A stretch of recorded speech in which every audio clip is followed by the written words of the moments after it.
शेर खां का शिकार तेनालीरामा की कहानी। एक बार न जाने ऐसा क्या हुआ कि विजयनगर राज्य में बेतहाशा चोरियां होने लगी। पहले तो कोतवाल आदि अपने साधनों से चोरियां रोकने की चेष्टा करते रहे, मगर जब वारदातें घटने के बजाय बढ़ती चली गई तो बात महाराज के कानों तक पहुंची। यहाँ तक कि चोरियों से त्रस्त प्रजा स्वयं महाराज के दरबार में हाजिर होकर सुरक्षा की गुहार लगाने लगी। महाराज ने फौरन मंत्री और सेनापति से मंत्रणा की। महाराज ने आदेश दिया कि गुप्तचर विभाग को आदेश दिया जाए कि एक सप्ताह के भीतर खोजबीन करके महाराज के समक्ष अपनी सूचना प्रस्तुत करे। ऐसा ही किया गया।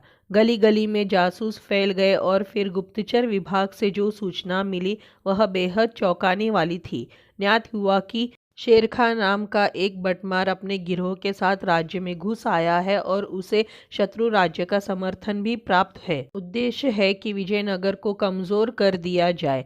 सूचना पढ़कर महाराज चिंतित हो उठे। उन्होंने सेनापति को आदेश दिया, सेना की सशस्त्र टुकड़ियों को राज्य के मुख्य मुख्य ठिकानों पर तैनात कर दो। रात में गश्त बढ़ा दी जाए।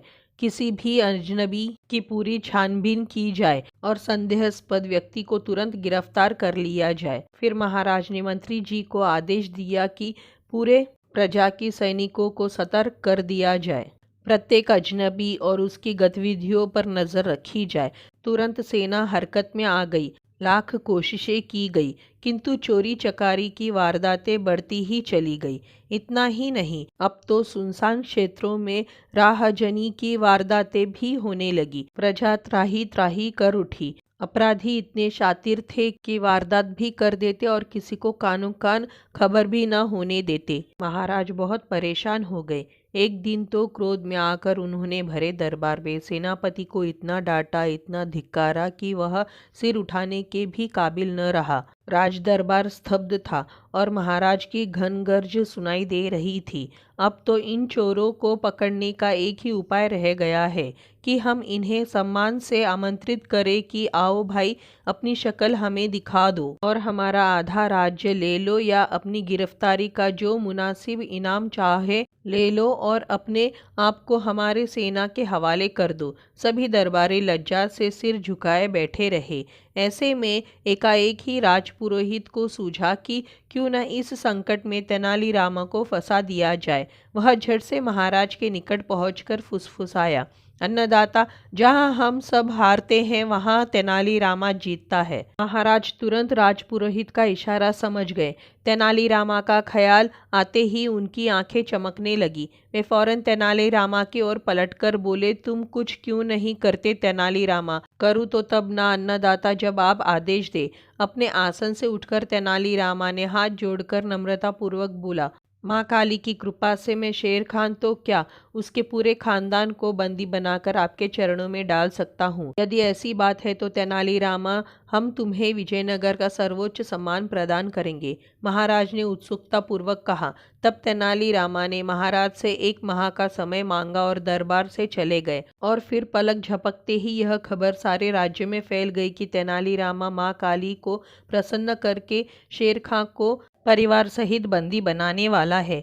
लोगों ने चैन की सांस ली। अब कहीं जाकर उन्हें विश्वास हुआ था कि जल्दी ही उस खतरनाक और चालाक चोर गिरोह से मुक्ति मिल जाएगी।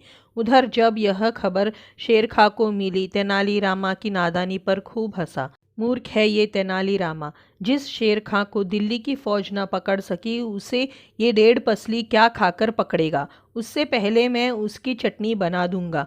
जाओ, जाकर तेनालीरामा की गतिविधियों पर नजर रखो और हमें बताओ कि वह क्या कर रहा है, हमें पकड़ने के लिए। उसके 2 आदमी काफी समय तक तेनालीरामा की टोह में लगे रहे, मगर कुछ खास पता न लगा सके। हाँ, इतनी खबर उन्हें अवश्य ही मिली कि अपने घर में एक काली चादर ओढ़े तेनालीरामा एक जाप सा करता रहता है। शेर खां के आदमी यह खबर जाकर उसे दे देते हैं। एक दिन शेर खां एक साधु का वेश धारण करके तेनालीरामा के घर के दरवाजे पर आ धमका, अलख निरंजन, बाबा को कुछ भिक्षा दे बच्चा, ईश्वर तेरा कल्याण करेगा। बाबा, भीतर से आवाज आई, दरवाजा नहीं खुलेगा। भिक्षा चाहिए तो खिड़की पर आ जाओ। आजकल नगर में शेर खां नाम का बटमार आया हुआ है और मैंने उसे पकड़ने की प्रतिज्ञा की है। कहीं ऐसा ना हो कि वही मुझे पकड़कर ले जाए। आओ, खिड़की पर आ जाओ। चूहा, ये मुझे क्या पकड़ेगा? न पिद्दी का शोरबा। शेरखा मन ही मन मुस्कुराता हुआ खिड़की पर आ गया। खिड़की के दूसरे ओर तेनालीरामा एक चादर ओढ़े हाथों में थाली लिए खड़ा था। इसी बीच उसकी मूछें इतनी लंबी हो गई थी कि चादर से बाहर खिड़की की सलाखों से लग रही थी।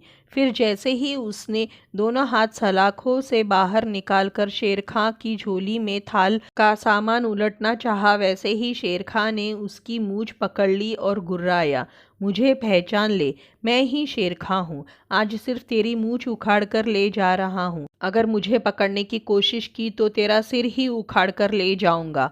और फिर जैसे ही उसने झटका देकर तेनालीरामा की मूछ उखाड़नी चाही, वैसे ही उसके सिर पर लाठी का एक प्रहार हुआ। प्रहार इतना जोरदार था कि शेरखां वही ढेर हो गया।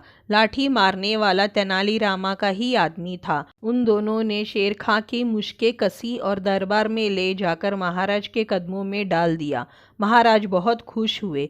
उन्होंने फौरन शेरखां को बंदी गृह में डलवा दिया और तेनालीरामा को सीने से लगाकर पूछा, तेनालीरामा, पहले हमें यह बताओ कि तुम्हें कैसे पता था कि शेरखां तुम्हारी मूछें उखाड़ने आएगा?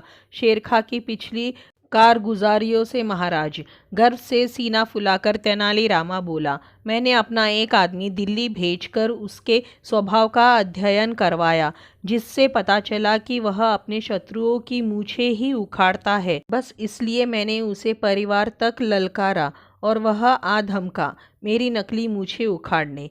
मैं पहले ही जानता था कि वह बदला लेने जरूर आएगा। महाराज कृष्णदेव राय ने गर्वपूर्ण नजरों से दरबारियों की ओर देखा। सेनापति सहित सभी के सिर झुके हुए थे। तो दोस्तों, ये थी तेनालीरामा की कहानी, शेरखां का शिकार।